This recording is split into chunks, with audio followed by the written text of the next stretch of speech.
Okay, so this week you've got some tasks on some number skills. So this video here is to just help remind you of some of those things that might come up. So these symbols might come up. We need to remember which one means greater than and which one means less than. So for example, look, 10 is a bigger number than 3. So the larger bit needs to be next to the 10. We might be ordering some decimals. So the easiest thing to do is to put the numbers into a column and then to fill the gaps with zeros so that all your numbers have the same amount of decimal places now. Each of these numbers now has 3 decimal places.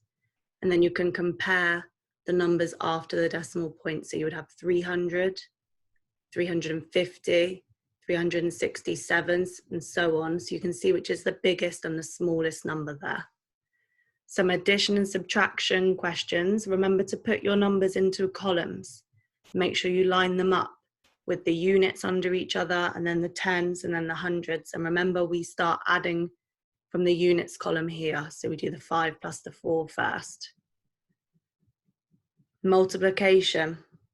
We use our grid. So we split this 26 up into a 20 and a 6. We do 20 times 5, which would be 100. 5 times 6, 30, and then we add the answers together to get our final answer of 130. Then we can use the bus stop to do some division. So the number we are dividing by goes on the outside. So I'm saying how many 6s can I get into 1? I can't fit any 6s into 1, so I put a 0 up here and I carry this 1 over with me. So I now have 18. So I now want to know how many 6s fit into 18. So we count up our 6 times table to give us 6, 12, 18, so that's 3. And then we do how many 6s are in 6. That's 1. So we have an answer of 31. We might also be multiplying and dividing by powers of 10. So if I need to times a decimal by a power of 10, I'm going to move these digits up in place value. Remember, when I'm multiplying, the numbers get bigger. So these digits are all jumping over the decimal. So you see the decimal point is now in between the 3 and the 8 because the 3 jumped over the decimal. And then if I'm timesing by 100, they're going to jump 2 places. And if it was by 1,000, they would jump 3 places.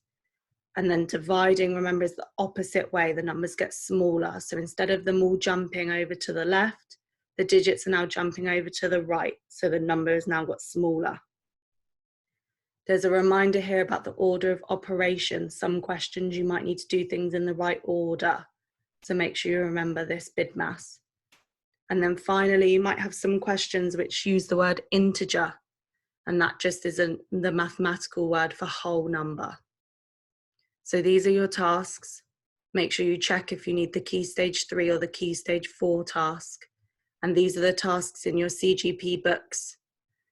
If you don't want to do those tasks or you want to do some extra tasks, there's some links here to the same topics. There's just a little bit extra that you can do.